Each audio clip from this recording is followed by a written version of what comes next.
Welcome to another edition of Sibling Showdown.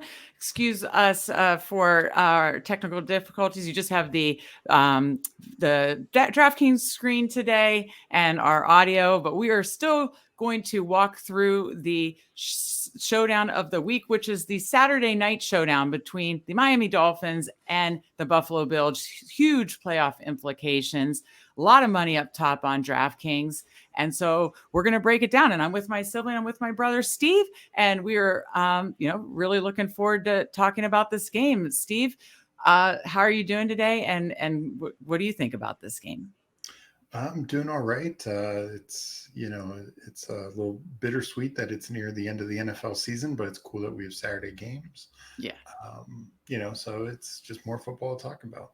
Exactly. I love this part of the season with, games on, Thursday, Saturday, Sunday, Monday.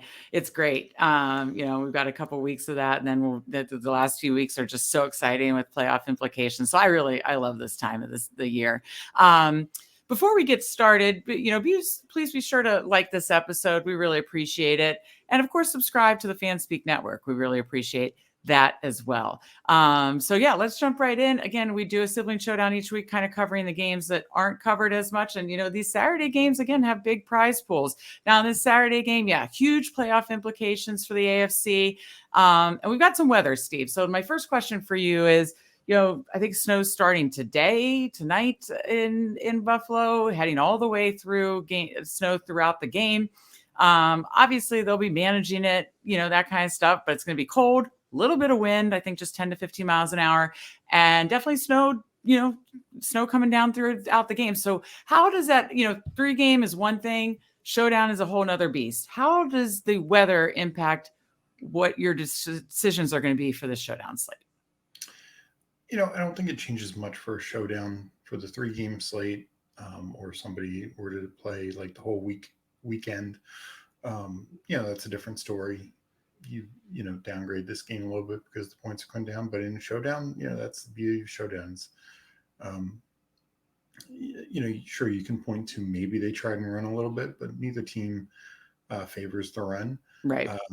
You can point to the kickers being a little bit more questionable, but they could also drive, stall out, and they might even have to kick shorter field goals. I mean, I don't know if they'll go try and kick a 56, 58-yard field goal, but if the game is kind of going more towards what Vegas is thinking and each team scoring like 23 points, some field goals could be involved. So, slight downturn to the kickers.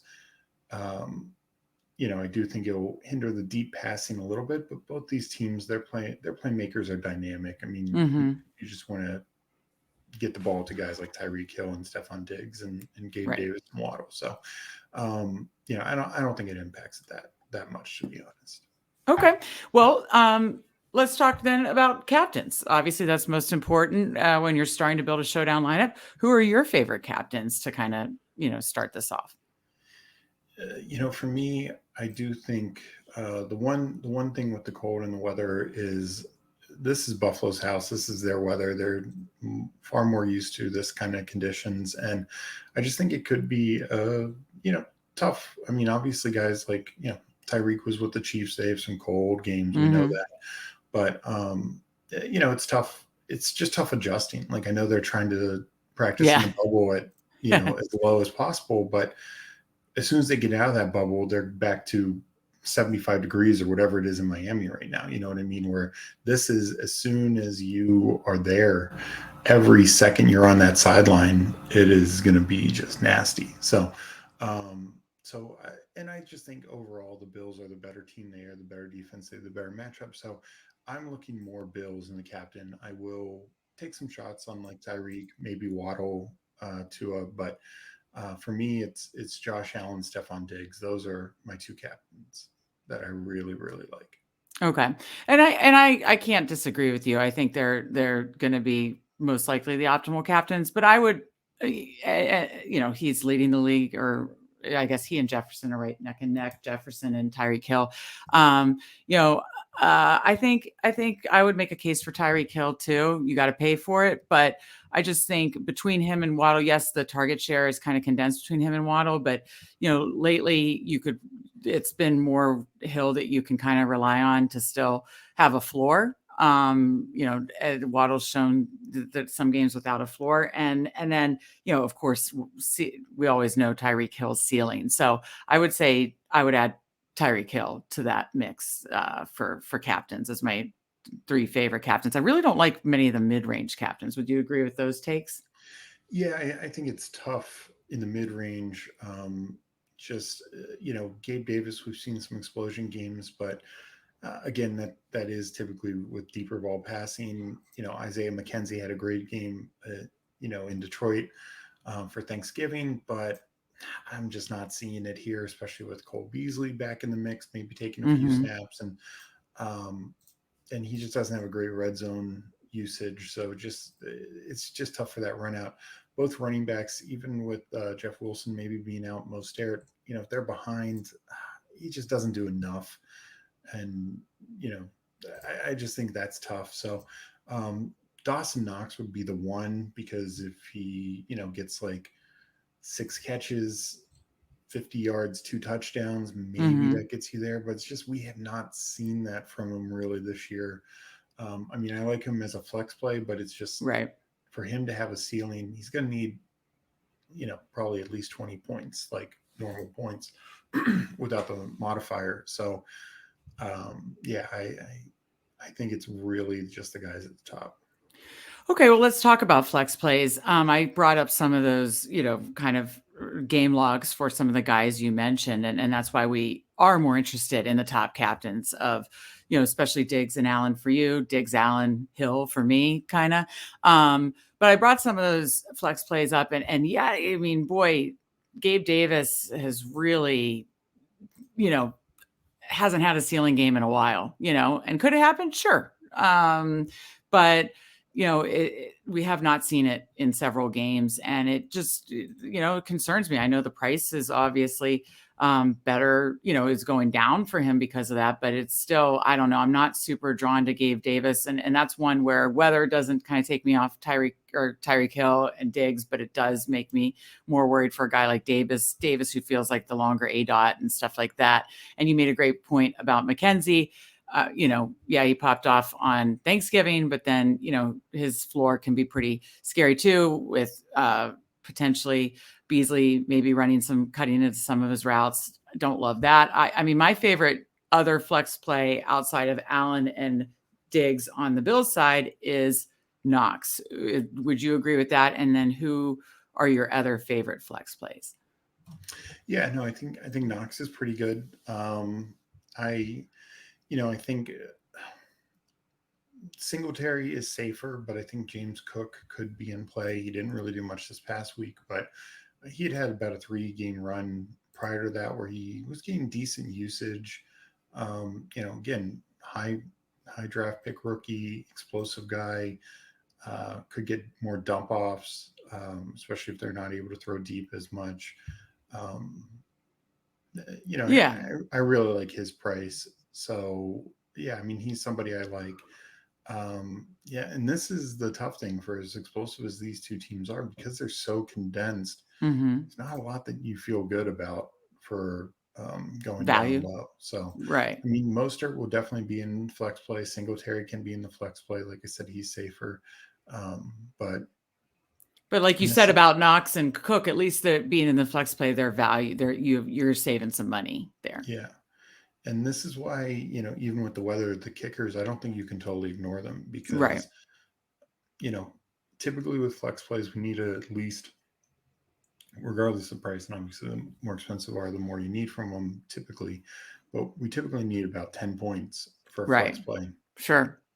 What about defenses? Tougher for the kickers, but yes, but I think it's still possible. Defenses, I would take the Bills. Dolphins get a good pass rush, but boy, that secondary is struggles. I mean, it's bad, and they're not great against the run. They don't seem to generate enough turnovers. Okay. So what are the other value plays that you like? Well, that's the other issue. Because we do need to find some value. Yeah, and if you want to, ton of value. So that's why I like James Cook. I think you can it's ugly just because they've underutilized him all year. But you have Mike Gesicki sitting there at a very low price. They don't utilize him enough, but maybe this is something that they Maybe they need should. to start doing, Right. as teams are keying in too much on Hill and Waddle. So, they paid, they franchise Gesicki. He's making over $10 million this year, and Right. he's basically done nothing for him this year. Right. I would hope that they find a way to utilize him a bit more. I understand that he's not the George Kittle off the line tight end that McDaniel had in San Francisco, but Gesicki can be a playmaker. We've seen that before. He could be a nice little safety valve for when Hill and Water are getting just uh, you know uh, double covered, and teams are trying to take them Right. away. So it's thin. It's definitely thin, but so is anyone else on the Dolphins. I mean, Trent Sherfield's not doing anything Yeah. consistently. He'll get like one big play, and again, if we're saying the deep ball is less viable, what does that mean?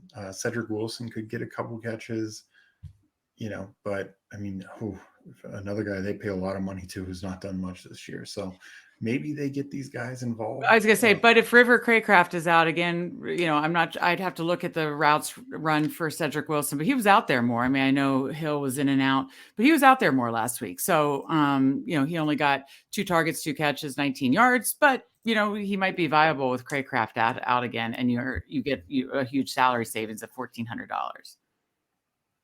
Yeah, it's just last week I think it was $200, so it's a much bigger increase. It's Sure. not. It's still one of the best values though, because there's literally nothing in the under 1,000, basically. I'd say he's the lowest you could comfortably go. Would you agree with that? Yeah, probably. Like I said, it's unfortunate that they're not. There's no one else that feels to be a little better, but Okay. that's Well, kind of where we're at. yeah. Okay. So let's kind of summarize here. So we like an expensive captain. So that means we're going to have to find value. So we like either Allen, Hill, or Diggs at captain. We need to find value. In the flex range, your favorites would be maybe some Singletary or Mostert, but you kind of are more comfortable with kind of filling in with, Dawson Knox, James Cook, kickers, Bills defense. Does that summarize it kind of pretty Yeah. much? Okay. And then the value plays that we're comfortable with under the kickers in defense would be, maybe a Gesicki. You have to squint to see it. At maybe a Cedric Wilson, very uncomfortable. But again, if you're using an expensive captain, you got to find value somewhere. That would be more viable if River Craycraft is indeed out, obviously. So what do you say? You want to build a lineup here together and to wrap up the show? Yeah. Sounds Okay. good. All right. So obviously, you can see the draft. You've been able to see the DraftKings screen. I will let you make the first choice for our captain. Well, I'm going to go with Josh Allen. I think he's just, does too much, and he is just such a high ceiling. Yeah, the floor ceiling combo is undeniable. At that price, you're going to need, more than just the floor, that he's had, 2 out of the last 3, 4 weeks. But, if he has something like he did in Detroit, that's exactly the kind of stuff you need. And it all also depends on what everybody else is doing too. But I totally see that call. I know who you're going to pair him with, so I'm going to go ahead and plug in my favorite play on the Dolphins side, and that's Tyreek Hill. He's the one I think we can trust the most. This guy, is neck and neck with Justin Jefferson for the most yards in the league.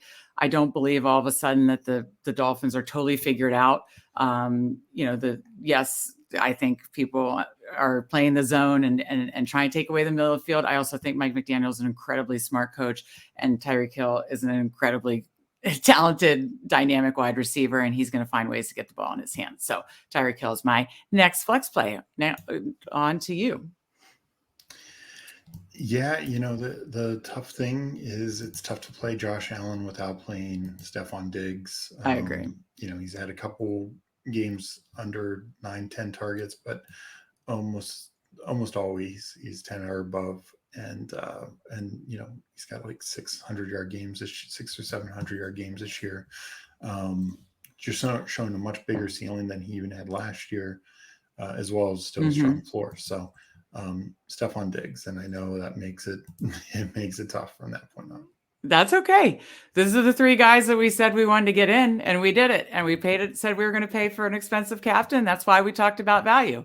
So I'm going to go ahead, since you have Allen, and go ahead and see if we can double stack this. Let's see. We're going to have to get creative, but let's see if we can double stack him with Dawson Knox. I think the ADOT in that kind of weather makes a lot of sense for Dawson Knox, maybe some shorter passes, especially in the red zone. So Dawson Knox, it only leaves us 2,500, but I think you can make it work. What would you go next? And then we'll leave the last one blank. Well, it is going to be quite tough at that point. You have to get uncomfortable though when you get in, and that's the decision you make. Then you just hope that cheap play just does enough, right? Yeah, and I will say, we kind of glossed over it before. One like true $200 just total dart throw, or actually, I'll say two of them, is from Miami, Durham Smythe and Alec Ingold. They'll get like one touch a game, but we've seen it multiple times. It'd be a touchdown. That's true. If that happens, it could be You're pretty good. sitting good. You're sitting pretty. Exactly. I'll just throw those names out there. But the player I'm going to jam in here is Mike Gesicki. Okay. Well, that leaves you in a range where we talked about basically three Dolphin value. The Dolphins value plays in Cedric Wilson. And as Steve just mentioned, I don't think you do Durham Smythe and double tight end. I've heard him on Dolphins. But you could do Alec Ingold. You could do Cedric Wilson. And pay attention to news, because if Jeff Wilson Jr. is out, as of now, we're operating under Jeff Wilson Jr. is going to play. Split the time with Mostert, but he's still a game time decision. So if he's out, would that put into play like an Ahmed, or the other running back is who? No, that's Gaskins. He's higher. I know Ahmed got a couple carries. Salvin Ahmed got just one. Okay, that's pretty thin then. We're looking for anything here. I mean, John Brown, but he got one target so that's unfortunate. That would be a fun, old school one to go back to, but it would probably be some Dolphins value plays that you mentioned, like an Ingold or a Ced Wilson or something like that. But, any final thoughts for the people before we get out of here? I think this is obviously very much a stars and scrubs type lineup build. Sure. I do think it is worth considering just what it does for your lineup. If you, as great as Diggs and Hill are, if you just put one of them down to their natural counterpart of like, Waddle for Diggs, or Waddle for Hill, or Davis for Diggs. Sure. Yeah, you're going to need it to have a good run out your way, and probably not as many targets, but we've seen it, right. So when you have offenses this good, those plays can come more into fruition, Sure. Like if Allen and Tua are both dropping back 40 times, it can happen. Yeah, no, I think that's a great way to end the show and an excellent point is we love Hill and Diggs the most, obviously, but there's no reason that you can tweak the builds and do, I like doing a build like this, but do different builds, like you said, going down to one or both of their counterparts. So I think that's a great point. I think this has been a fun episode, and I'm super excited for Saturday football. I know you are too. So thank you guys so much for watching. Enjoy Saturday football. Enjoy this showdown. Go make some money on this showdown. Of course, before you get out of here, like this episode, subscribe to the FanSpeak Network, and have a great Saturday. Make some money, and we will see you next time.